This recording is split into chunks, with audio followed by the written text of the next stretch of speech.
শুভ সকাল সবাইকে আমন্ত্রণ জানাচ্ছি মেরিল মিল্ক সোববার রাঙা সকাল অনুষ্ঠানে। সুন্দর একটি দিনের প্রত্যাশা দিয়ে শুরু করছি আমাদের আজকের রাঙা সকাল। পুরো রাঙা সকাল পরিবারের সঙ্গে থাকছি কাজী রওশনারা সাকি এবং সাথে আছি আমি মাসুক। শুভ সকাল আমার তরফ থেকেও। প্রিয় দর্শক, প্রতিদিন সকালবেলায় হাসনা হেনা এবং রজনীগন্ধার সুবাস নিয়ে আমরা বসি, মানে আলোকিত অতিথি আমাদের সাথে থাকে এবং থাকে সাকি। সাকি, শুভ সকাল। শুভ সকাল মাসুক, কত সুন্দর করে বললেন না? হাসনা হেনা আর রজনীগন্ধা, সত্যি মানে সুবাস পাই আমরা। কেমন আছো? ভালো, তুমি কেমন আছো? আমিও ভালো আছি। এবং সাকি, তোমার ব্যাপারে আসলে একটা জিনিস আমাকে ভীষণ মুগ্ধ করে যে সবসময় ভীষণ সময়ানুবর্তী তুমি। আসলে প্রত্যেকটি শাখারই বা প্রত্যেকটি কর্মক্ষেত্রেরই কিন্তু আলাদা একটা ম্যানারিজম থাকে। একদমই তাই। এবং তুমি যেটি বললে খুব ভালো লাগলো যে তুমি এই বিষয়টা নোটিস করেছো। আমি ছোটবেলা থেকে একটু এরকম, স্কুল থেকে শুরু করে আমার বিশ্ববিদ্যালয় জীবন পর্যন্ত আমি সময়টাকে খুব বেশি ভ্যালু করে কাজ করতাম। এটা অবশ্য আমি পরিবার থেকে শিখেছি, আমার বাবার কাছ থেকে। বাহ, চমৎকার। এবং এই সুশিক্ষাগুলো আসলে বেঁচে থাকুক এবং চর্চা হোক, এটি আসলে আমাদের কামনা।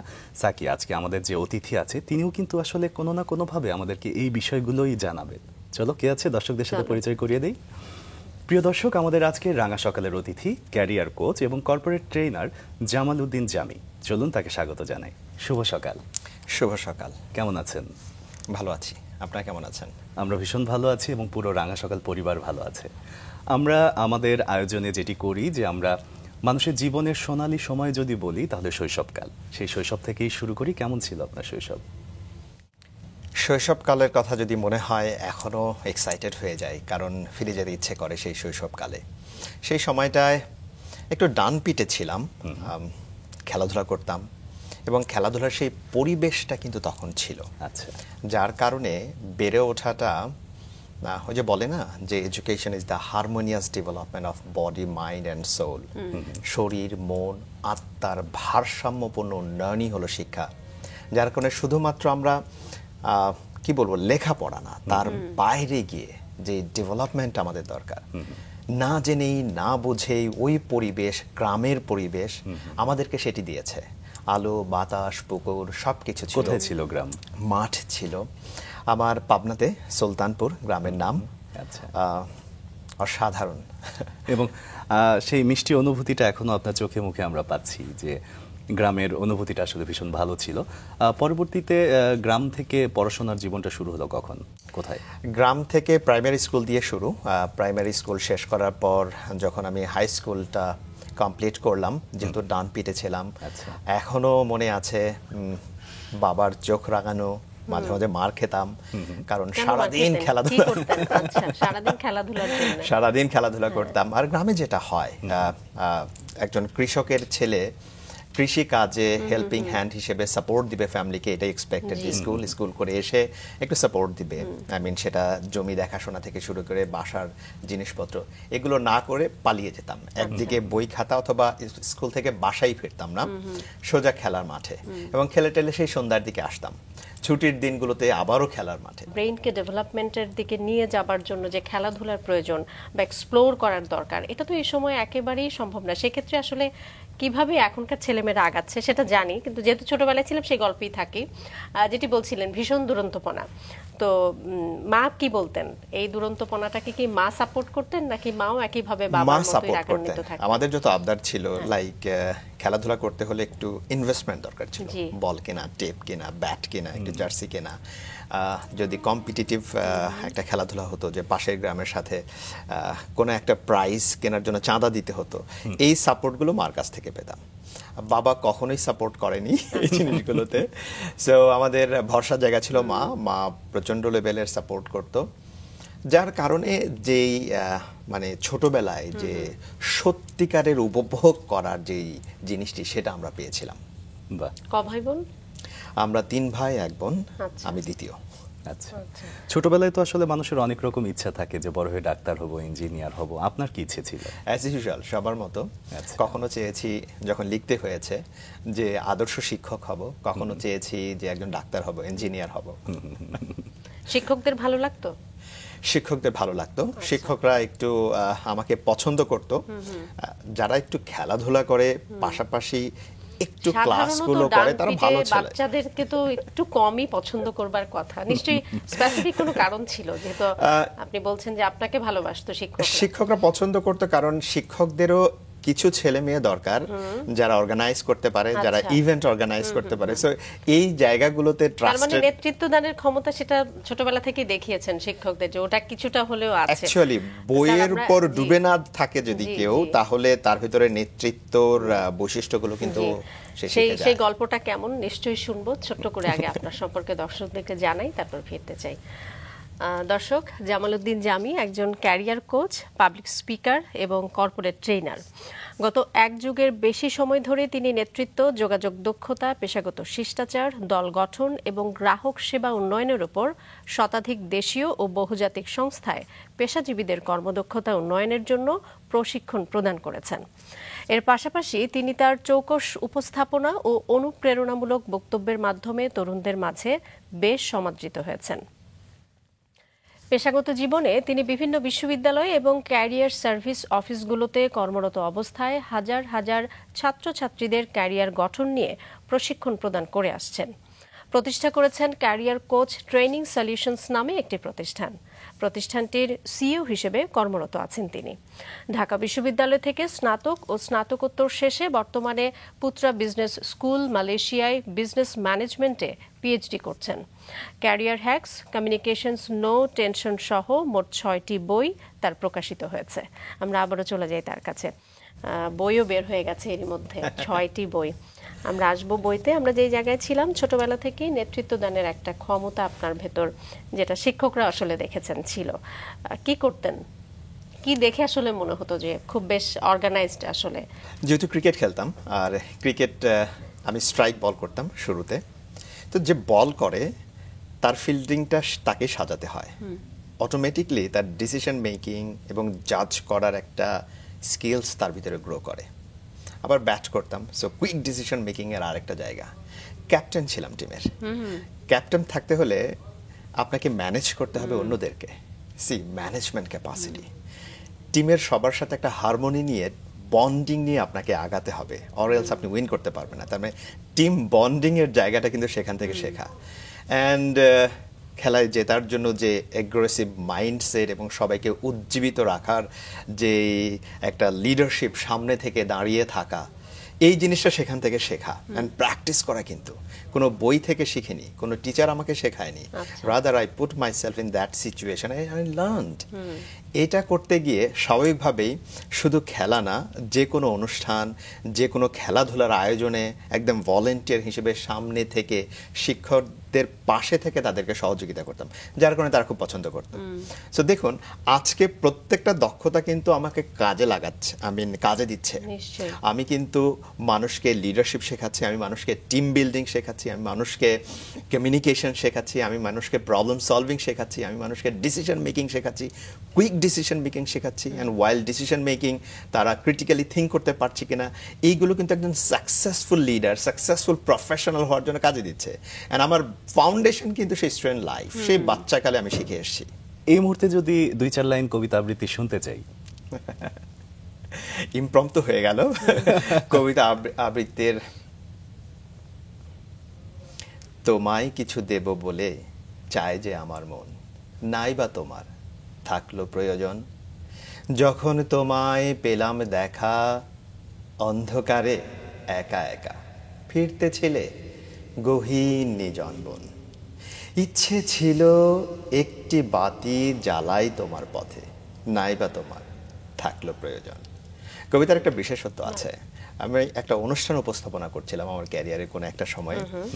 এই কবিতার লাইনগুলো আমি উৎসর্গ করেছিলাম আমার টু বি ওয়াইফ, এবং সেখান থেকে আমাদের তারপরে বিয়েটা আর একটু ক্লোজের দিকে যায়। ভেরি ইন্টারেস্টিং একটা অনুভূতি। বাহ, তার মানে কি কবিতা শুনে পড়ে গিয়েছিল বিষয়টা এরকম? Just kidding. ওকে, আমরা যে জায়গাটিতে ছিলাম, আপনি যেটি বলছিলেন নেতৃত্ব দেবার যে ক্ষমতা, এবং একই সঙ্গে আপনি উপস্থাপনাও করতেন, সেটা কি স্কুল লাইফ থেকে রান হচ্ছে? স্কুল লাইফ থেকে উপস্থাপনা করিনি। স্কুল লাইফে একবার একটা উপস্থিত বক্তৃতা প্রতিযোগিতায় আমি পার্টিসিপেট করেছিলাম। পা দুটো কাঁপছিল, কি বলেছিলাম এখনো মনে নেই, তখনও মনে ছিল না, জি। প্রচন্ড নার্ভাস ছিলাম, বাট দ্যাট ওয়াজ স্টার্টিং। ওই স্টার্টিংটা শেষ হয়নি। এরপরে মূলত ইউনিভার্সিটিতে, যখন ঢাকা ইউনিভার্সিটিতে পড়ি, তখন আমার বিতর্ক, তখন আমার এই আবৃত্তির জগতে আসা, এই জিনিসগুলো নিয়ে একটু কাজ করার সুযোগ হয়েছিল, বেশি দিন না, অল্প কিছুদিন। এই বিষয়গুলো নিয়ে কাজ করার সময় আর কোন কোন বিষয়ের প্রতি আগ্রহ ফিল করেছিলেন? ইউনিভার্সিটিতে যখন পড়তে এসেছি তখন বিষয়টা একটু ডিফারেন্ট হয়ে গেছে। লাইক গ্রাম থেকে আসা একটা ছেলে ঢাকা শহরে প্রথম এসছে, এবং আমার বাড়ি যেহেতু পাবনা জেলায়, আপনারা হয়তো টিভিতে নাটক দেখেছেন, একটা ডিফারেন্ট অ্যাকসেন্ট থাকে, আঞ্চলিকতা থাকে। সেখান থেকে আমার মনে আছে প্রথম ক্লাসে যখন ঢুকলাম, আমার ক্লাসমেটদের মধ্যে যেই মেয়েগুলো ছিল ভিকারুন্নাসায় পড়তো, পাত্তাই দিচ্ছিল না। সো ইট টুক 6 মান্থস ওদের মতো করে বাংলা বলা শেখা। তারপরও আবৃত্তি করতে গেলাম উচ্চারণ শেখার জন্য, কারণ সেই আঞ্চলিকতা থেকে বের হতে হবে। নতুন ভাষা মনে হচ্ছিল তখন। একদমই নতুন ভাষা, কিন্তু এই জায়গাটায় সময় দিলে যে শেখা যায়।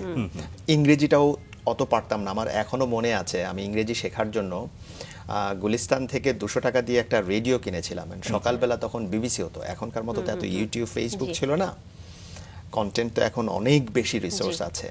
তো সেই 200 টাকার রেডিও দিয়ে সকালবেলা বিবিসি শুনতাম ইংরেজি উচ্চারণ শেখার জন্য, এবং শিখেছিলাম। সন্ধ্যাবেলা বিবিসি শুনতাম। এই জিনিসগুলো শেখাতে উৎসাহিত করেছে। একটা পর্যায়ে ক্লাস নেওয়া শুরু করলাম কোচিং গুলোতে, সো পড়াতাম। চাইলে যে আসলে সবকিছুই সম্ভব, খুব ক্ষুদ্র কিছু থেকেও সম্ভব, সেটা আসলে আপনি প্রমাণ করেছেন আপনার ওই জায়গাটাতে। স্যার, একটু পিছনে ফিরিয়ে নিয়ে যে আপনার কলেজ জীবনে আপনি বলছিলেন যে ইংরেজিটা শিখেছেন, কিন্তু আপনি কিন্তু আরবির সাথেও জড়িত ছিলেন। আপনি মাদ্রাসা লাইনে পড়াশোনা করেছেন। উচ্চ মাধ্যমিক পর্যায়টা আসলে কেমন ছিল ওই সময়টা? আমি যেখানে পড়েছি ভালো শিক্ষক ছিল না।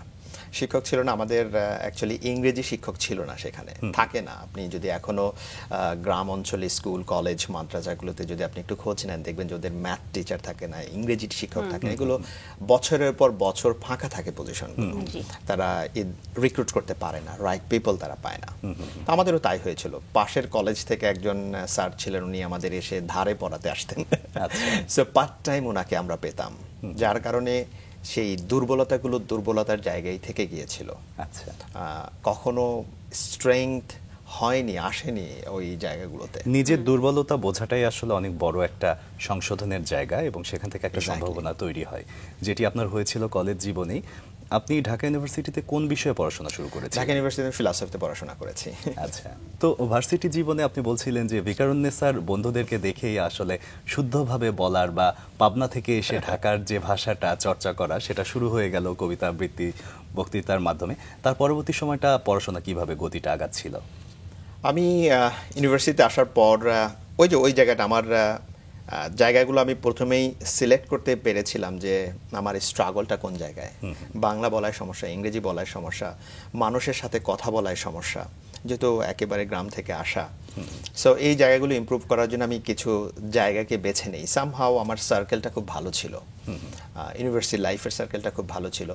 তার ভিতরে একটা ছিল হলো আমি আবৃত্তি করতাম। ঢাবিশাস নামে একটা অর্গানাইজেশন ছিল, এখন আর সেটি হয়তো নেই, হয়তো আবার নতুন করে শুরু হবে। তো সেই অর্গানাইজেশনের সাথে ছিলাম আমি। তারপর বিতর্ক করতাম, ডিউডিএসে করতাম, হলে বিতর্ক করতাম। আর কিছু কোর্স করছিলাম, যেহেতু আমার ইংলিশটা ডেভেলপ করতে হবে। আমি ইংরেজি শেখার জন্য কিছু কোর্সে ভর্তি হয়েছিলাম। 6 মাস 1 বছর পর আমি নিজেই ক্লাস নেওয়া শুরু করলাম। I used to take classes on spoken English, phonetics and phonology নিয়ে কাজ করতাম। আইএলস এর ক্লাস নিতাম, ইউনিভার্সিটি অ্যাডমিশনে ক্লাস নিতাম ইংরেজির জন্য।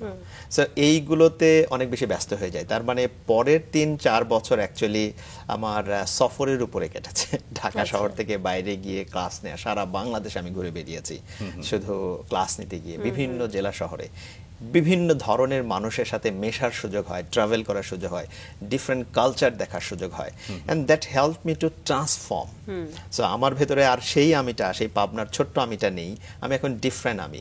সো আমি জানি ওই দক্ষিণাঞ্চলের মানুষ কি ধরনের কালচারকে বিলং করে, আমি জানি চিটাগং অঞ্চলের মানুষ কিভাবে চিন্তা করে, সো সেই সিলেট অঞ্চলের মানুষ কিভাবে তাদের কালচারটা, কিভাবে তারা বলে, কিভাবে তারা দেখে জিনিসগুলোকে, কিভাবে তারা পারসিভ করে।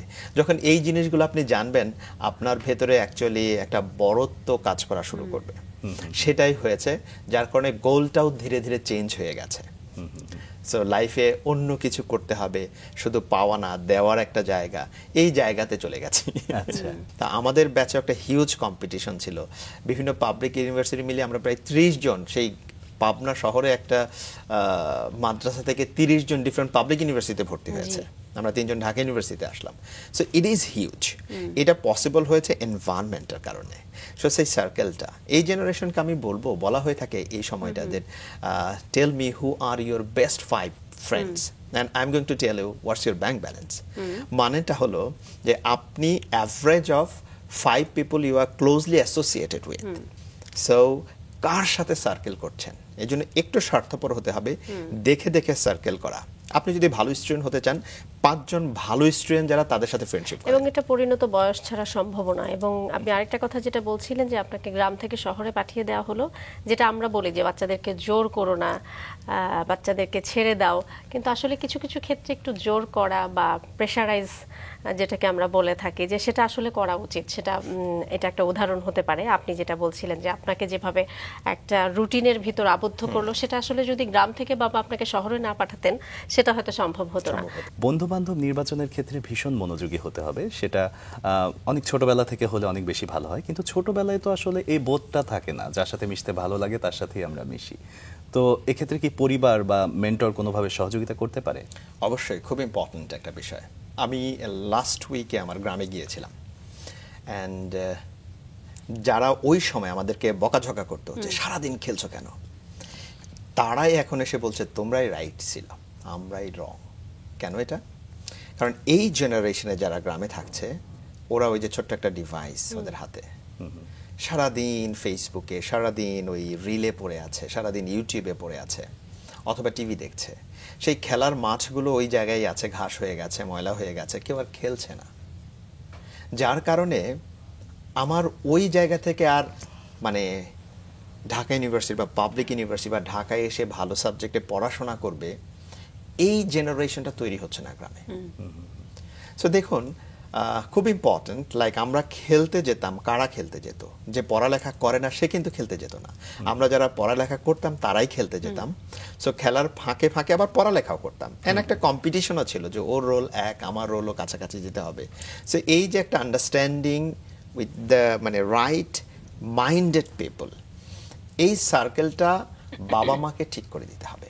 আচ্ছা। সো তার ফ্রেন্ড সার্কেল কারা, তার বন্ধু কারা, ছোটবেলা থেকে যখন এটা রাইট সার্কেলটা ঠিক করে দেওয়া যাবে, তার জন্য সহজ হবে অ্যাকচুয়ালি বেড়ে ওঠা। কারণ তার সাইকোলজিটা ওই সোশ্যাল সারাউন্ডিংস থেকে তৈরি হয়। এই সাইকোলজি যদি positive psychology, positive attitude, growth oriented না হয়, তাহলে বিপদ। একদমই তাই। এবং আমি একটু জানতে চাই যে আপনি যখন বিশ্ববিদ্যালয় জীবনে পড়াশোনা শুরু করলেন, আপনি তো তখন থেকেই টুকটাক জব শুরু করলেন। আপনি বিভিন্ন বিশ্ববিদ্যালয়ে অ্যাডমিনিস্ট্রেটর হিসেবেও কাজ করেছেন, যদি ভুল না হয়ে থাকে, মানে অ্যাডমিনিস্ট্রেশনে। আচ্ছা, সেখানে কি ধরনের কাজ ছিল? একই কর্পোরেট কোচ বা I started my career with Manarat University. সেখানে আমি কয়েক বছর ছিলাম। Then I left for a corporate, 6 months ছিলাম। I came back and joined Southeast University as an assistant registrar. এই কয়েক বছর পিওর অ্যাডমিনিস্ট্রেশন। সাউথইস্ট থেকে আমি ইস্টার্ন ইউনিভার্সিটিতে মুভ করি as a deputy director, student affairs. আচ্ছা, স্টুডেন্ট অ্যাফেয়ার্স হলো ইউনিভার্সিটিতে অনেকগুলো ক্লাবস থাকে। এই ক্লাবগুলো যে অফিসটা রান করে দেখে, সেটাকে বলে স্টুডেন্ট অ্যাফেয়ার্স অফিস। সো এই স্টুডেন্ট অ্যাফেয়ার্স অফিস থেকে আমার 16টা ক্লাব ছিল ইস্টার্ন ইউনিভার্সিটিতে। আমি এগুলো দেখাশোনা করতাম। যখন ক্লাবের প্রোগ্রামগুলোতে যেতাম, ওদের বাজেটগুলো আসতো, ওদেরকে আইডিয়া করতাম, কী ধরনের আইডিয়া দিতাম, কী ধরনের প্রোগ্রাম করতে হবে। তখন বেসিকলি আমি তাদের ডেভেলপমেন্ট, আমি ফর্মালি এর সাথে মানে পরিচিত হলাম যে extra curricular, co curricular activities এবং তার ইম্পর্টেন্সটা কি একজন ছেলে বা মেয়ের তার ক্যারিয়ারটা তৈরির, লাইফ স্কিলগুলোর সাথে পরিচিত হওয়ার জন্য। তখন আমার আরও এটা নিয়ে একটু পড়াশোনা করলাম। কিছুদিন পর আমার নতুন আরেকটা দায়িত্ব দেওয়া হলো, career service and international affairs. এটার দায়িত্ব পালন করতে গিয়ে আমাকে ডিফারেন্ট সেশন নেয়ার প্রয়োজনীয়তা আসলো। বাট আমি তো কম্পিটেন্ট ছিলাম না। দেন আমি ট্রেনিংয়ে পার্টিসিপেট করলাম যে ওকে কমিউনিকেশনের উপরে ট্রেনিং আছে, আমি পার্টিসিপেট করলাম। প্রেজেন্টেশনের উপরে ট্রেনিং আছে, আমি পার্টিসিপেট করলাম। টিম বিল্ডিং, লিডারশিপ, তারপরে সফট স্কিল রিলেটেড ডিফারেন্ট ট্রেনিংয়ে পার্টিসিপেট করলাম। একটা স্টাডি করা হয়েছিল Harvard University and Stanford research centre. এটা বলছে যে সাকসেসফুল পিপলদের উপরে তারা স্টাডিটা করেছিল। তারা বলছে যে 85% of your career success depends on your people skills বা সফট স্কিল, আর 15% অন টেকনিক্যাল নলেজ, মানে আমার certifications, degrees I do have, এর উপরে অনলি 15%। পিপল স্কিলটা কি? কমিউনিকেশন স্কিল যেটা আমরা বলছি, পিপল স্কিল বা সফট স্কিলকে বলা হচ্ছে the way we communicate, the way we negotiate, the way you are presenting. So presentation, communication, negotiation, problem solving, decision making, leadership, these are called people skills বা soft skill. এগুলো আবার কোনো ইউনিভার্সিটির ক্লাসরুমে শেখানো যায় না। Like I do conduct training on soft skills. এটা বেস্ট লার্নিংটা আসে ওই যে ছোটবেলায় আমি শিখেছিলাম যে কিভাবে লিড দিতে হয়, কিভাবে সমস্যার সমাধান করতে হয়, কিভাবে টিমে হারমোনি আনতে হয়, বন্ডিং বাড়াতে হয়। প্র্যাকটিক্যালের বিকল্প কিছু নেই। এক্স্যাক্টলি। সো ইউনিভার্সিটিতে আমি এই জেনারেশনের ছেলে মেয়েদের বলবো definitely you must join 1-2 clubs and be hunger to get the position, the president, secretary, different committee position-এ যাওয়া, and utilize that opportunity to organize different events, so that at least you do have a story to share, যে আপনি সিভিতে লিখতে পারবেন, আপনি interview বলতে পারবেন, and lifelong learning এর যে এক্সপেরিয়েন্সটা তার স্টার্টটা হয়ে যাবে। তারপর যখন ক্যারিয়ার সার্ভিসে আসলো, then I started conducting sessions, class নেওয়া শুরু করলাম। তার মানে আপনি মোটামুটি বলা যায় যে ক্যারিয়ার কোচ বা পাবলিক স্পিকার আমরা যাকে বলছি, সেটা আপনি ইস্টার্ন ইউনিভার্সিটিতে যখন আপনি অ্যাডমিনিস্ট্রেশনে জয়েন করলেন তার পাশাপাশি ওটা স্টার্ট হয়ে গিয়েছিল। তার মানে কি ওটাই আপনার বিগিনিং ছিল? ওটা আমার বিগিনিং ছিল। ওকে, রেসপন্স কেমন পাচ্ছিলেন? তখন পর্যন্ত ইউনিভার্সিটি আমাকে অ্যালাউ করছিল না to go outside and to conduct session টাকার বিনিময়ে। ওরা অ্যালাউ করছিল ওকে তুমি স্কাউটে যাচ্ছ একটা সেশন নিতে যাও, ফ্রি অফ কস্ট অ্যালাউ করছে। ওরা আরেকটা ইউনিভার্সিটিতে যাচ্ছি বা ফ্রি অফ কস্টে সারা বাংলাদেশে মোটামুটি ভিজিট করছেন, সেশন নিচ্ছি, এটা অ্যালাউ করছে। কিন্তু আমি একটা অর্গানাইজেশনে যাব, তাদেরকে ট্রেনিং করাবো, 50,000 টাকা ফি নিব, এটা অ্যালাউ করছে না। বাট আমি এনজয় করছিলাম, চিন্তা করছিলাম এইটাকে ক্যারিয়ার হিসেবে নেওয়া যায়। দেন অপরচুনিটি আসলো সাউথ ইস্ট ইউনিভার্সিটি থেকে, এরকম একটা কফি মানে মিটিংয়ে আমাকে ইনভাইট করলো, আসলাম। তাদের কিছু প্ল্যান ছিল and that matched with me. আমি সুইচ করলাম ইস্টার্ন থেকে South East University with the condition that they will allow me to go for corporate training. Then I started going to corporate training. তার মানে চাকরির পাশাপাশি আমি corporate training করানো শুরু করলাম। এই জেনারেশন দেখে উদ্বুদ্ধ হয়ে আপনি তাদেরকে ট্রেন্ড আপ করতে চেয়েছেন, নাকি আসলে এটা ভেতরেরই একটি তাড়না ছিল? এই বিষয়টা জানতে চাই। দুটো পারসেপশন আছে এই জেনারেশন নিয়ে। এই বিপ্লবের আগ পর্যন্ত একটা পারসেপশন ছিল যে এই জেনারেশনটা অ্যাকচুয়ালি তারা অনেক বেশি ঘরমুখ, তারা অনেক বেশি ডিভাইস ওরিয়েন্টেড, তাদের ভিতরে আমরা অন্যভাবে বলতে গেলে একটু বলতাম ব্রয়লার মুরগি, সো তারা সাহস নেই, ওই পারসেপশনটা ছিল। অ্যান্ড আমার ভিতরেও সেটা কাজ করেছে, আমি দেখেছি। কিছু ছেলে মেয়ে ছিল ব্যতিক্রম, অফকোর্স। আমি পড়াশোনা করেছি ঢাকা ইউনিভার্সিটিতে, বাট আমি চাকরি করেছি ডিফারেন্ট প্রাইভেট ইউনিভার্সিটিগুলোতে। সেখানে ইনোভেটিভ ছেলে মেয়ে আমি অসংখ্য পেয়েছি যারা অনেক ভালো এবং তারা ক্যারিয়ারে অল্প সময়ে অনেক উপরে উঠে গেছে। তার মানে ছিল, বাট পারসেপশনটা কিন্তু ডিফারেন্ট ছিল জেনারেশনের প্রতি। সেই জায়গা থেকে তখন মনে হলো এদেরকে যদি রেডি না করি, একটা জিনিস হয়তো আপনারা সোশ্যাল মিডিয়াতে খুব বেশি দেখছেন যে আমাদের এত এত ছেলে মেয়ে বেকার, অথচ এত বেশি ইন্ডিয়ানস দেশে চাকরি করছে, এত বেশি শ্রীলঙ্কানস দেশে চাকরি করছে, তাহলে আমাদের ছেলে মেয়েদেরকে কেন রিক্রুট করা হচ্ছে না? Valid question. রাইট স্কিলস বা কম্পিটেন্সি বলে একটা কথা আছে, যেটা ওই যে কোম্পানির রিকোয়ারমেন্টের সাথে বা জব ডেসক্রিপশনের সাথে ম্যাচ করতে হয়। আগের পারসেপশনটা ছিল এই জেনারেশনের এই ছেলে মেয়েগুলো সার্টিফিকেশন পাচ্ছে, কিন্তু এই রাইট স্কিল এবং কম্পিটেন্সি না থাকার কারণে ওই জবটা তাদের সাথে ম্যাচ করছে না বলেই আমাদের দেশের ওনার্সরা ফরেন এমপ্লয়িজদের উপরে ডিপেন্ড করছে। সো পারসেপশনটা কিন্তু এটা ছিল। সেই পারসেপশন থেকে আমার মনে হলো যে I can help these individuals, তাদেরকে আমি হেল্প করতে পারি, তাদেরকে অ্যাওয়্যার করতে পারি। So I have been to different divisions. আমার মনে হয় এমন কোনো পাবলিক ইউনিভার্সিটি নেই যেখানে আমি যাইনি, এমন কোনো ডিভিশন নেই ঢাকা, চিটাগং, সিলেট, রাজশাহী, বরিশাল, যেখানে আমি যাইনি অ্যান্ড আই কন্ডাক্টেড সেশন। তো সেখানে এই অ্যাওয়ারনেসটা আমি ডেভেলপ করার চেষ্টা করেছি, তাদেরকে স্কিলড হওয়ার জন্য, তাদেরকে কম্পিটেন্ট হওয়ার জন্য, তাদেরকে সফট স্কিলে মাস্টারি আনার জন্য, আর একটু অ্যাওয়্যার হওয়ার জন্য, একটু ল্যাঙ্গুয়েজে কম্পিটেন্সি আনার জন্য। যদি ইংলিশটা ভালোভাবে জানে, বাংলাটা কনফিডেন্টলি বলতে পারে, তাহলে ভালো করতে পারবে সে। সো এই অ্যাওয়ারনেসের পার্ট হিসেবে এই অ্যাওয়ারনেস থেকে তো আমাকে টাকা দেয় না, সো মানিও দরকার। Then I started helping organizations, like আমি যখন একটা অর্গানাইজেশন, একটা ব্যাংকে ট্রেনিং করাই, so I get money and দেখলাম যেটা handsome amount. I started thinking to go full time. Opportunity আসছিল না, যে সাহস পাচ্ছিলাম না একটা ফ্রিল্যান্স কোম্পানি রান করা এবং সেখানে গিয়ে ফুল টাইম বিজনেস ট্রেনিং বিজনেসটাকে এস্টাবলিশ করা। আমাদের দেশে কালচারটাও ভাবে নেই, সো সাহস পাচ্ছিলাম না। সাহস অপরচুনিটি কিভাবে যেন চলে আসলো। আমি সাউথ ইস্ট থেকে জয়েন করলাম, মোনাশ যখন বাংলাদেশে ক্যারিয়ার স্টার্ট করলো, ওখানে পুরো দস্তুর সেলস। একজন আমার সিও ছিল ইন্ডিয়ান, আমার চেয়ারম্যান ছিল Sri Lankan. When I work with them, actually there are certain skills that I learned. ওখান থেকে ইউল্যাবে গেলাম, দেন আমি মালয়েশিয়াতে পিএইচডি করতে গেলাম। যখন ফিরে এসে চাকরি ছেড়ে গেলাম, ফিরে এসে চিন্তা করলাম যে I will not come back to job, and I started my company. So that's the freedom now I'm enjoying. Not freedom, অনেক বেশি engagement থাকে। আচ্ছা, নিজের কাজ নিজে উপভোগ করাটা আসলে সবচেয়ে বড় একটি বিষয়, যে উপভোগের শান্তিটা আপনার চোখে মুখে আমরা পাচ্ছি। তো নিজের যে অর্গানাইজেশনের কথা বলছিলেন, সেটির নাম কি এবং সেটি ক্যারিয়ার কোচ ট্রেনিং সলিউশনস, এবং এটি কিভাবে গঠন করলেন, কতজন নিয়ে গঠন করলেন, এখন কি অবস্থায় আছে? ক্যারিয়ার কোচ ট্রেনিং সলিউশন যখন আমি তৈরি করি, তখন একাই তৈরি করি। মালয়েশিয়ায় থাকা অবস্থায় আমি প্ল্যান করছিলাম আগে থেকে, যখন সাউথ ইস্ট ইউনিভার্সিটি চাকরি করি তখনই ক্যারিয়ার কোচ প্ল্যাটফর্মটা ছিল, বাট ফর্মাল অর্গানাইজেশন হিসেবে ছিল না। আচ্ছা। বাট 2022 সালে আমি এটা ফর্মাল অর্গানাইজেশন হিসেবে স্টার্ট করি। আচ্ছা। অ্যান্ড দেন আমি একটা টিম তৈরি করি, অনেক ইয়াং ছেলেমেয়েরা আছে আমার টিমে, সো তারাও শিখছে। এখন আমরা আলহামদুলিল্লাহ we are doing great. Top corporates আমাদের সাথে কাজ করছে, banks, non banking financial institutes, different NGOs, corporate আমাদের সাথে কাজ করছে, এমএনসিস। আপনি একজন পাবলিক স্পিকার, ক্যারিয়ার কোচ এবং কর্পোরেট ট্রেনার। এই যে ট্রেনিংগুলো দিচ্ছেন ছেলে মেয়েদেরকে, সবার ব্যাকগ্রাউন্ড তো আসলে একরকম না।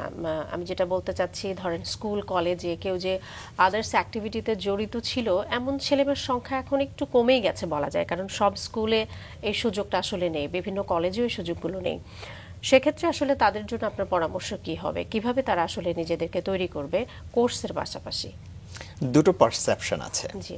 আপনি যেই বাবা মা তার ছেলে মেয়েদেরকে খুব বেশি পছন্দ করে, তাকে যদি আপনি গিয়ে বলেন যে আপনার ছেলেটাকে একটা জায়গায় পার্ট টাইম একটা চাকরি করতে দেন, বলে হ্যাঁ আমার ছেলেকে চাকরি করতে হবে না, আমি কি কম কামাই করি?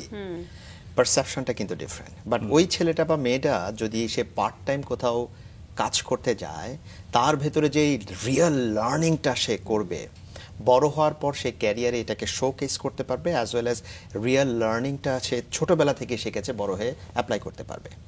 সো যেই জায়গায় অপরচুনিটি নেই, আমি বলবো যে যদি একটা সার্টেন এজ হয়, তাকে ছোটোখাটো কাজে ইনভলভ করা খুব ইম্পর্টেন্ট। আর স্কুলগুলোতে আমাদের দেশের যদি ডিফারেন্ট কারিকুলামের তো এখন স্কুল, যদি ইংলিশ মিডিয়াম স্কুলগুলো বলি, I have been to all English medium school.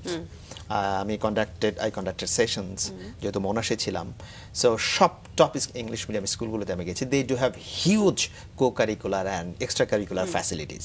So just বাবা মাকে একটু সময় বের করে ওগুলোতে এঙ্গেজ করাতে হবে, তার মানে সুযোগ আছে। এবার ন্যাশনাল কারিকুলামের দিকে আসি, সরকারি স্কুলগুলোতে মাঠ আছে, ছোটোখাটো স্কুলগুলোতে মাঠ নেই। তো এই ক্ষেত্রে একটু চ্যালেঞ্জ, যেহেতু আমাদের ঢাকা শহরটা ছোট হতে হতে এমন এক জায়গায় চলে এসছে, ছেলে মেয়েদের খেলাধুলার অপরচুনিটিটা কম। বাবা মাও এত ব্যস্ত আর্নিং নিয়ে যে সেও সুযোগ মানে বের করে বাচ্চাকে যে একটু খেলতে পাঠাবে, এটাও অনেক সময় হয়ে ওঠে না। বাট বের করতে হবে, ওদেরকে সময় দিতে হবে, বন্ডিংটা তৈরি করতে হবে এবং খেলাধুলার প্রতি এঙ্গেজ করাতে হবে, ঘর থেকে বের করতে হবে। আগে ঘরে আনতে চাইতো, এখন বলবো যে বের করুন, জোর করে মাঠে তাকে পাঠান, সেও ফাইট করুক। সে তার সাথে একজনের সাথে ঝগড়া করতে দেন। এই করতে করতে সে শিখবে কিভাবে ডিবেটে নেগোশিয়েট করতে হয়, কিভাবে বার্গেইন করতে হয় প্রাইস নিয়ে। সো ক্রস বর্ডার নেগোসিয়েশন সে ভালো করবে। আর যে জীবনে নেগোশিয়েট করেনি, যে বার্গেইন করেনি, সে কোনো কিছু কিনতে গিয়ে দামাদামি করতে পারেনি, সে ক্রস বর্ডার নেগোসিয়েশনে কিভাবে, ফর এক্সাম্পল সে হয়তো পিডিবিতে কাজ করছে, আদানির সাথে নেগোশিয়েট করবে, সে কখনো নেগোশিয়েট করতে পারবে না যদি তার লাইফে বার্গেনিং সে না শেখে। সো ইট মিনস এই লার্নিংটা ছোটকাল থেকে হতে হবে। মাদ্রাসা এডুকেশনে আরো ডিপ্রাইভড, কারণ একটা বিল্ডিং, মাদ্রাসা এডুকেশন একেবারেই খেলাধুলার অপশনটা কম।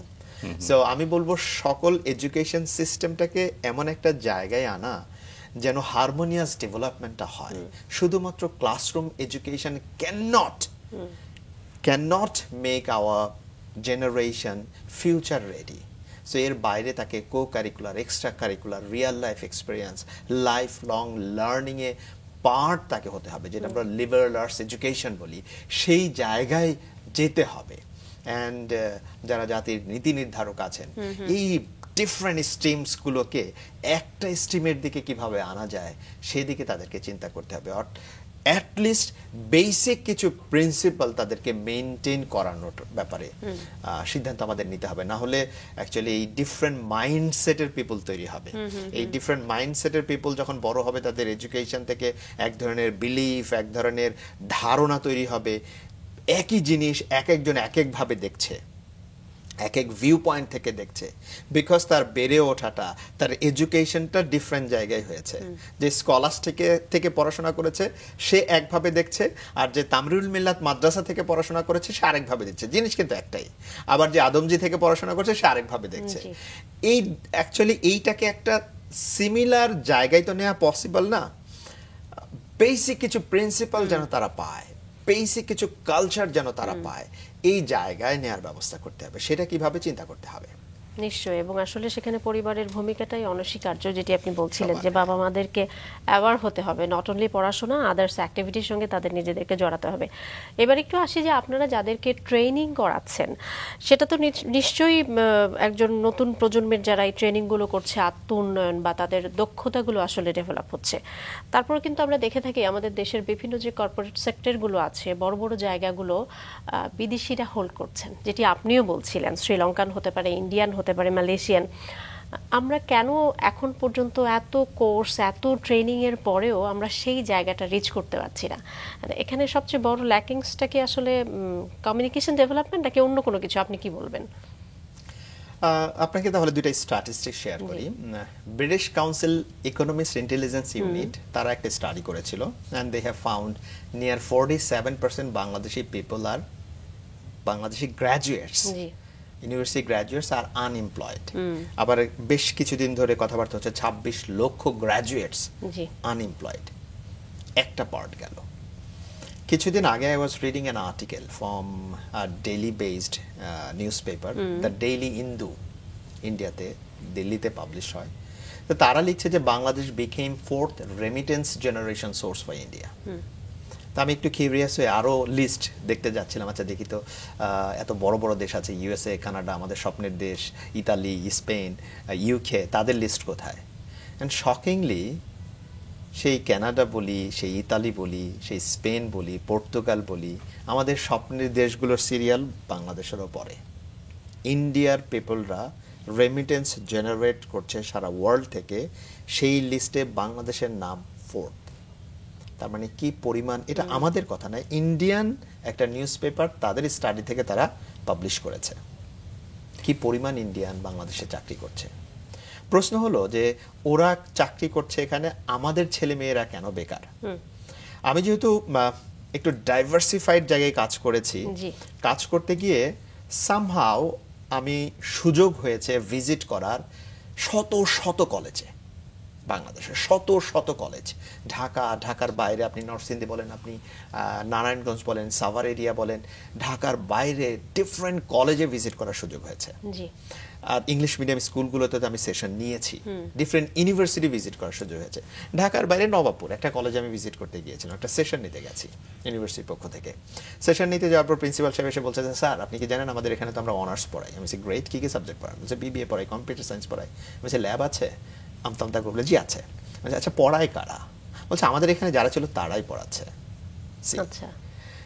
ওই ছেলেটা যখন গ্র্যাজুয়েশন করে বের হচ্ছে, ওর যে কম্পিটেন্সি লেভেলটা তৈরি হচ্ছে, ওর যে মাইন্ডসেট, ওর কমিউনিকেশন, আদার স্কিল যে তৈরি হচ্ছে, এখন যখন ওই আইআইটি থেকে একটা ছেলে বা মেয়ে পড়াশোনা করে, বা ইন্ডিয়ান কালচারটা ওদের মাল্টিলিঙ্গুয়াল কালচার হওয়ার কারণে ওরা বাই বর্ন হওয়ার পরে অটোমেটিকলি ইংলিশ ল্যাঙ্গুয়েজটা শিখে যায় তারা কালচার থেকে। দ্বিতীয়ত, আমি তো মানে ইন্ডিয়াতে র্যান্ডম যাওয়া আসা করি আমার প্রোগ্রাম পারপাসে, ট্রেনিং পারপাসে। সো সেখানে যেটা পেয়েছি, ছোটবেলা থেকে এত বেশি কম্পিটিশন তারা, কারণ একটা বড় কান্ট্রি, ফ্যাসিলিটিস অত না, সো কম্পিটিশনটা হিউজ। স্কুলে পড়তে গেলে কম্পিটিশন, একটা চাকরির জন্য কম্পিটিশন। এই কম্পিটিটিভ এনভায়রনমেন্টে থাকতে থাকতে ওদের ভিতরে এক ধরনের বিশাল প্রতিযোগিতায় কম্পিটেন্সি ডেভেলপ করে। সো ওই ছেলেটা বা মেয়েটা বাংলাদেশে যখন আসে, ওর ভিতরে আমি রাইট সেলস অ্যাটিটিউড দেখতে পাই। কমিউনিকেশনে সে ভালো, চিটিং এ সে ভালো, প্রেজেন্টেশনে সে ভালো, নেগোসিয়েশনে সে ভালো। এখন এই কম্পিটিশনে আমার দেশের ছেলেমেয়েরা যেহেতু আমরা মনোলিঙ্গুয়াল কান্ট্রি, বাংলার বাইরে আর করি না, আদার্স হলো রাইট, একটা প্রাইভেট ইউনিভার্সিটি থেকে ছেলে বা মেয়ে পড়াশোনা শেষ করে সে কিন্তু বেকার খুব বেশি দিন থাকে না। বাট ওই যে নবাবগঞ্জ থেকে সে গ্র্যাজুয়েশন তো করেছে, এখন তার তো রাইট স্কিল সেট তৈরি হয়নি। প্রবলেমটা কোথায়? এডুকেশন সিস্টেমে। সো আমার education system competent graduates produce করতে পারছে না। আমি যখন কর্পোরেটদের সাথে কথা বলছি যে I do have very good connections with more than 500 head of HRs in Bangladesh, যেটা আমি HR কমিউনিটির সাথে ওতপ্রোতভাবে জড়িত। আমি যখন আমার বন্ধুদের আস্ক করি যে why don't you recruit our own people, তখন বলছে যে actually they are not ready to do our job. আমার একটা ইন্টারন্যাশনাল বায়ারের সাথে the way they need to negotiate এবং বার্গেইন করা এবং জিতে আসা, বা তার সাথে ইমেল কমিউনিকেশন করা, এর জন্য তো রাইট পিপলটা আমরা পাই না, যার কারণে তারা শ্রীলঙ্কান হায়ার করছে, ইন্ডিয়ান হায়ার করছে। সো ব্লেম না করে, যে এত বছর ফ্রাস্ট্রেশনে না গিয়ে এত ইন্ডিয়ান বাংলাদেশে কাজ করছে, সমাধান একটাই, এডুকেশন সিস্টেমটা এমনভাবে ডিজাইন করা, পাশাপাশি এমন কিছু উদ্যোগ নেওয়া যেটা গভর্নমেন্টের পক্ষ থেকে রাইট পিপল দিয়ে হয়েছেও, কিন্তু হয়েছে পুরোটাই করাপশন। আই মিন একটা মিনিস্ট্রিকে হিউজ প্রজেক্ট আছে, ওয়ার্ল্ড ব্যাংকের প্রজেক্ট এসছে, সো তাদের এমপ্লয়াবিলিটি ডেভেলপ করার জন্য, আলটিমেটলি পুরো জিনিসটাই ভাওতাবাজি ছিল। একটা জব ফেয়ার করেছে, জব ফেয়ার হওয়ার পরে সেই জব ফেয়ারে আপনি দেখবেন যে পরের দিন কোম্পানিগুলো সব সিভিগুলো ফেলে দিয়ে চলে আসছে। আমাদের দেশের মিডিয়াগুলো সেই নিউজ করেছে যে বিশাল জব ফেয়ার, প্রাইম মিনিস্টার সেখানে গিয়েছে, আমাদের সাবেক প্রধানমন্ত্রী সেখানে গিয়েছে, উনি চলে আসার পর সব সিভি কোম্পানিগুলো ফেলে দিয়েছে, বিকজ রাইট সিভি তারা পায়নি অ্যাজ পার দেয়ার জব রিকোয়ারমেন্ট। অথবা এটা ছিলই না, পুরো জিনিসটাই শোকেস, সাজানো, ওর রিকোয়ারমেন্টে ছিল না, শুধু শুধু মানুষ অ্যাপ্লাই করেছে, হাজার হাজার লাখ লাখ রেজিউমে এসছে। এবং এখানে একটি সম্ভাবনাও আসলে তৈরি হয়েছে দক্ষতা উন্নয়নমূলক যে প্রশিক্ষণগুলো আপনারা প্রদান করছেন সেগুলোর জায়গা থেকে। অফকোর্স। সো যেহেতু এখন আমরা পরিবর্তন নিয়ে এসেছি, দেশে একটা পরিবর্তন এসেছে, আপনি যদি পুরনো ব্যবস্থায় রেখে দেন এবং কোনো ইনিশিয়েটিভ না নেন, এই হিউজ ইউথ যারা এই রেভলিউশনে অংশ নিয়েছে তাদেরকে আপস্কিলিং করার জন্য, এরা কয়েকদিন পরে আপনার জন্য বার্ডেন হবে, আপনার হাতে সমাধান নেই। সো এখন থেকে কুইক ইনিশিয়েটিভ নিতে হবে তাদেরকে স্কিল, তাদেরকে কম্পিটেন্ট করার জন্য, সো দ্যাট শুধু বাংলাদেশে না, এখন একটা ইন্ডিয়ার ছেলে যখন মানে সুন্দর পিচাইকে দেখে, তার বক্তব্য শুনে সেও স্বপ্ন দেখে আমি একদিন গুগলে চাকরি করব। আপনি টপ ফরচুন 500 কোম্পানিগুলোর দিকে দেখেন যে কি পরিমাণ ইন্ডিয়ানস সেখানে কাজ করছে, মাস্টার কার্ড বলেন, গুগল বলেন, সেখানে অ্যাপল বলেন, সেখানে কি পরিমাণ ইন্ডিয়ান তারা কাজ করছে। এটা তো আমরা শুধু সিওদের দেখি। আচ্ছা, সিও হওয়ার জন্য তো ডিফারেন্ট ফাংশনাল হেডস আগে লাগে, তার মানে আপনি যদি আরেকটু ডিগ ডাউন করেন, কি পরিমাণ ফাংশনাল হেডস ইন্ডিয়ানসরা। আমরা এই কম্পিটিশনে কোথায় নেই, কোথাও। আমাদের দেশের জব মার্কেট তো থার্ড ক্লাস ইন্ডিয়ানসরা এসে দখল করছে, তার মানে ফার্স্ট ক্লাস ব্রেইন চলে যাচ্ছে হলো সেই ফার্স্ট ওয়ার্ল্ড কান্ট্রিতে।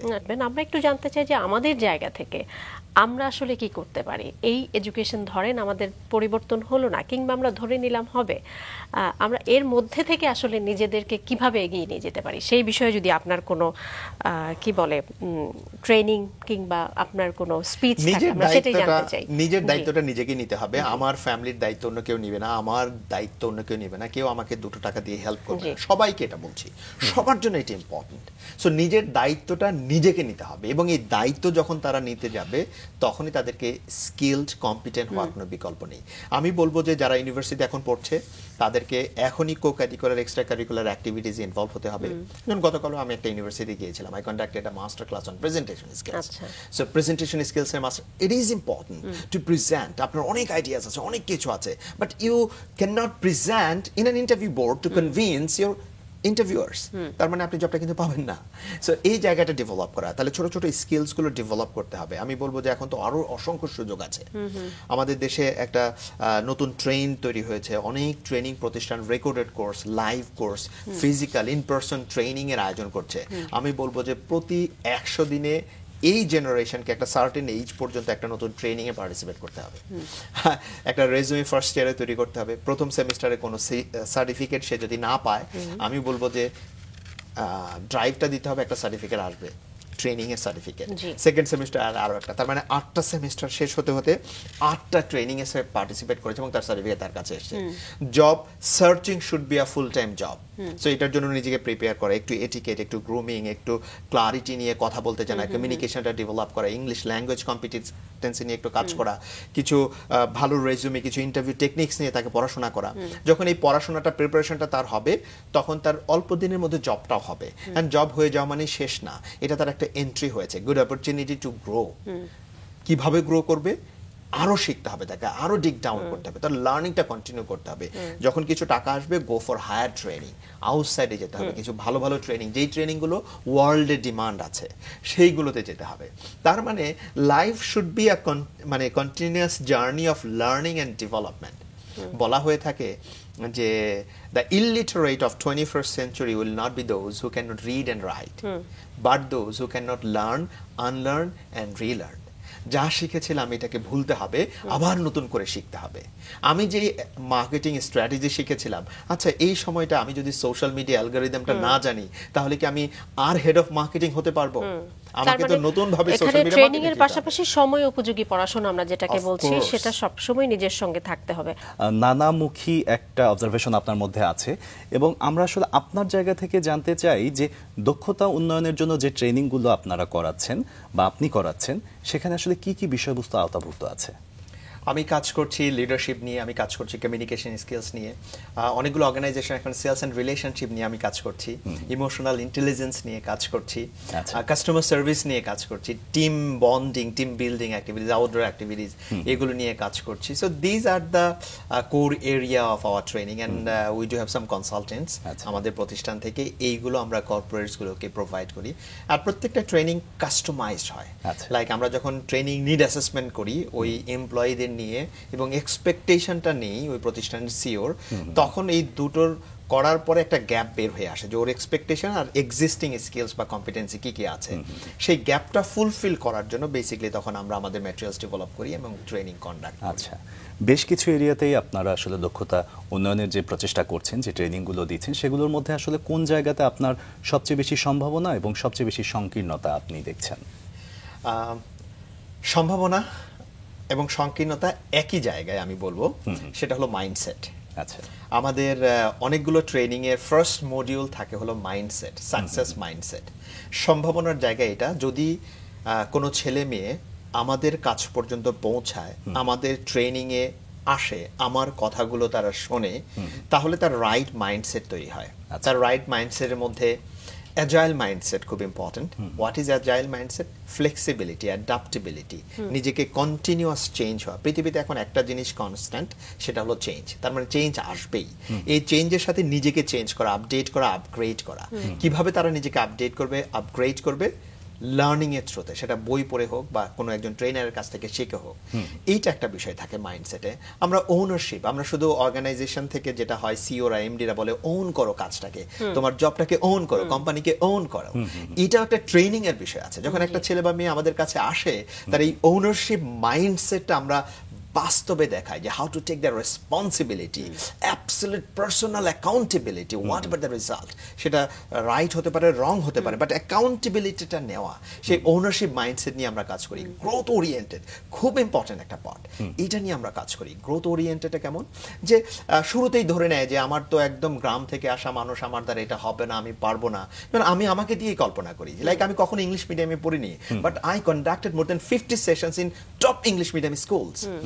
আমি যদি শুরুতেই ধরে নিতাম না আমি তো গ্রামে পড়েছি, আমি তো মাদ্রাসায় পড়েছি, আমি তো স্কুলে পড়েছি যেখানে ইংলিশ টিচার ছিল না, তাহলে আমার দ্বারা তো ইংলিশ মিডিয়ামে সেশন নেওয়া পসিবল না, তাহলে এটা পসিবল না। বাট গ্রোথ ওরিয়েন্টেড মাইন্ডসেট দেখি না ট্রাই করে, এই মাইন্ডসেটটা ডেভেলপ করতে হয়।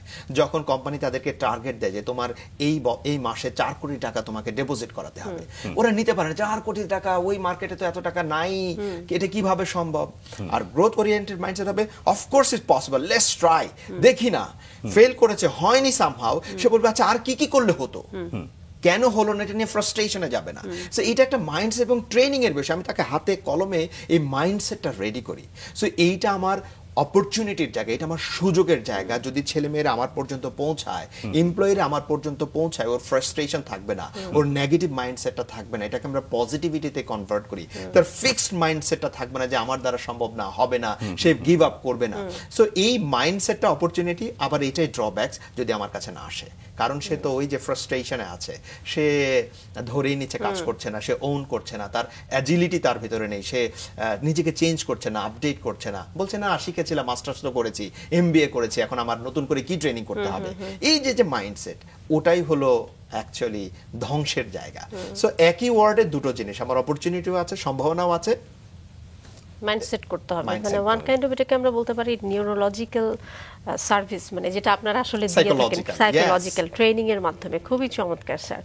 এভাবে আসলে নিজেকে এগিয়ে নিয়ে যাওয়া সম্ভব, বিশেষ করে নতুন প্রজন্মের ক্ষেত্রে, নতুন করে যারা শুরু করতে চায়। আমরা একটু আপনার প্রতিষ্ঠান সলিউশনস নিয়ে শুনতে চাই। ট্রেনিং, ক্যারিয়ার কোচ ট্রেনিং হিসেবে কি কি সার্ভিস আসলে দিচ্ছেন? সার্ভিস নিয়ে তো আমি বলে ফেলেছি যে সার্টেন এরিয়াস নিয়ে আমরা কাজ করছি, আমরা কর্পোরেট ট্রেনিং প্রোভাইড করছি, আমরা নিজেরা পাবলিক ট্রেনিং প্রোভাইড করি। Now we are moving ahead from Bangladesh two international area. We do have a planning যে আমাদের দেশ থেকে ওভাবে ইন্টারন্যাশনাল অঙ্গনে ট্রেনিং করাতে খুব বেশি লোক যায়নি। সো আমাদের যেহেতু right competency, right skill sets এবং সেইভাবে ম্যাটেরিয়ালস অ্যান্ড সার্টিফিকেশনস, ক্রিডেন্সিয়ালসগুলো আমাদের আছে। সো এই জায়গাগুলো নিয়ে আমরা ইন্টারন্যাশনাল মার্কেটে যাচ্ছি, অ্যান্ড যাওয়ার জন্য যা যা প্রয়োজন সবগুলো আমরা করছি। সো আমাদের ফিউচার প্ল্যানিংটা অনেকটা এরকম, আমরা শুধুমাত্র কর্পোরেটস, শুধুমাত্র ইয়াং জেনারেশন এই জায়গাটার মধ্যে সীমাবদ্ধ থাকতে চাই না, আমরা ইন্টারন্যাশনাল জগতে যেতে চাই। সো এক নামে আমাদের পার্শ্ববর্তী দেশ, আমাদের এশিয়ান কান্ট্রিজগুলোতে আমরা এই কর্পোরেট ট্রেনিংগুলো প্রোভাইড করতে চাই। মিডল ইস্টের একটা খুব ভালো জায়গা। আর যদি কখনো অপরচুনিটি আছে যে বাংলাদেশ গভর্নমেন্টের কোনো অফিসিয়াল যদি ফিল করে যে এই জায়গাটা আমি তাদের সাথে কন্ট্রিবিউট করতে পারি, যদি মানে একেবারে করাপ্টেড না হয়ে যায়, তখন রাইট পিপলদের কাছে একসময় আসতেই হবে কোনো না কোনো কাউকে না কাউকে। সো সেই সময়টাই দেশের জন্য অফকোর্স কাজ করার সুযোগ আসলে উদার হয়ে সেখানে সার্ভিস দিব, সমস্যা নেই। চমৎকার। সাকি, একটা বিষয় খেয়াল করছো যে স্যারের পুরোটা কথায় বা পুরোটা আলোচনায় আমরা যে বিষয়টি পেলাম যে আমাদের মধ্যে বা বাংলাদেশের তরুণ প্রজন্মের মধ্যে অনেক সম্ভাবনা রয়েছে, কিন্তু সেটা সঠিক পথে আসলে চালিত করা। কিন্তু আরো একটা বিষয় আছে, বর্তমান সময়ে ডিভাইস এবং সোশ্যাল মিডিয়া দুটোর কিন্তু আসক্তি বেশ। আমরা একটু স্যারের থেকে এই বিষয়ে শুনি। আমি ছেলে মেয়েদের বিভিন্ন সেশনে জিজ্ঞাসা করি যে তোমরা ইউটিউব কার কার ভালো লাগে, অনেক হাত তোলে, গ্রেট। আমি বলি যে ওকে। ফেসবুকে রিল কার কার ভালো লাগে, অনেকেই হাত তোলে। আমি কিছু ফাইন, আমারও ভালো লাগে। বাট আরেকজনের রিল দেখা না, নিজের রিল ক্রিয়েট করা সো দ্যাট আরেকজন আমাকে দেখে। এখন মিডিয়া তুমি নিজেই, ডিভাইসটা নাও, তুমি ডিজাইন করো, তুমি ইউটিউব দেখো, নিজে করে দেখো, তুমি রিল বানাও, তোমারটা মানুষ দেখুক। এই জায়গায় যদি তুমি যেতে চাও, তার মানে একজন কন্টেন্ট ক্রিয়েটর হও। শুধু এটাই না, তুমি ডিজিটাল মার্কেটিং অ্যানালিস্ট হিসেবে ওয়ার্ল্ডে ব্যাপক ডিমান্ড আছে। অন্যের বানানো রিলে আমি ঘন্টার পর ঘন্টা সময় দিচ্ছি। আমি এভাবে বলি যে অ্যাকচুয়ালি জুলাইয়ের পর থেকে এভরিডে সিনেমা চলছে। প্রতিদিন ইউটিউব খুললে, ফেসবুক খুললে, মিডিয়া খুললে, cinema of political views and other things. And এটা আমাদের প্রোডাক্টিভিটিকে, আমাদের পড়াশোনাকে মারাত্মক লেভেলে হ্যাম্পার করছে। তাহলে বের হওয়ার উপায় কি? সিম্পল, কনস্ট্রাকটিভ ওয়েতে প্রায়োরিটি সেট করে টাইমটাকে ম্যানেজ করতে হবে। আমি কতটুকু দেখব, কি দেখব, আর আমি কতটুকু কন্ট্রিবিউট করব। সো এটা নিয়ে ভাবার আছে অ্যান্ড ডিফারেন্টলি কাজ করার আছে। নিশ্চয়ই।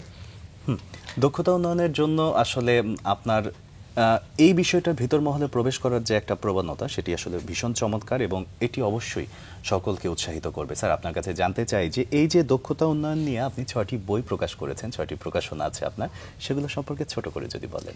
আমার একটি বই আছে কমিউনিকেশন স্কিলস নিয়ে, একটি বই আছে প্রেজেন্টেশনস নিয়ে, একটি বই আছে business English and presentation skills নিয়ে, একটি আছে এই বছর যে বই মেলায় পাবলিশ হলো অদম্য কর্পোরেট স্টোরিজের মধ্য দিয়ে আমরা আমাদের সফট স্কিলগুলোকে প্রেজেন্ট করার চেষ্টা করেছি।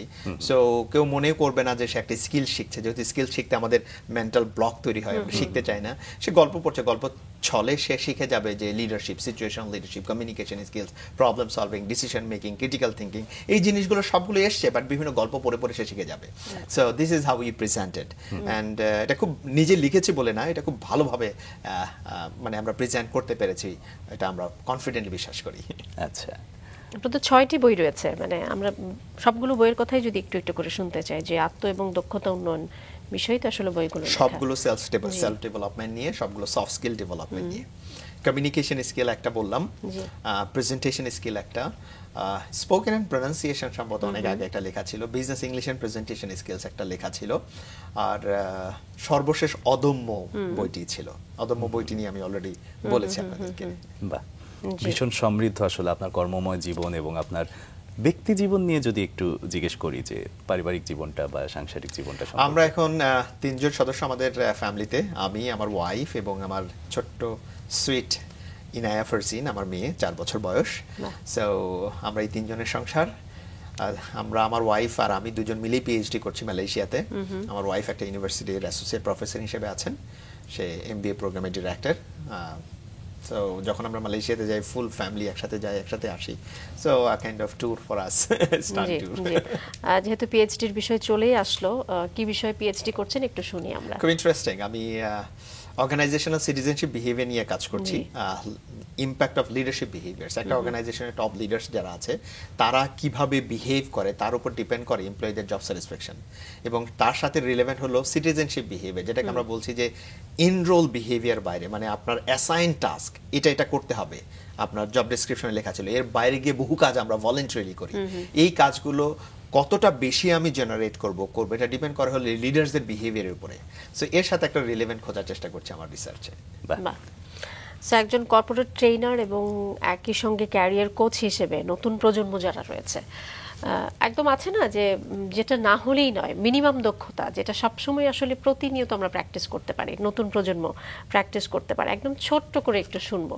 এবং একই সঙ্গে আপনার যারা স্টুডেন্ট রয়েছেন তার জন্য যদি আপনি কিছু বলতে চান। এই ক্ষেত্রে আমি খুব একটা কোট শেয়ার করতে চাই।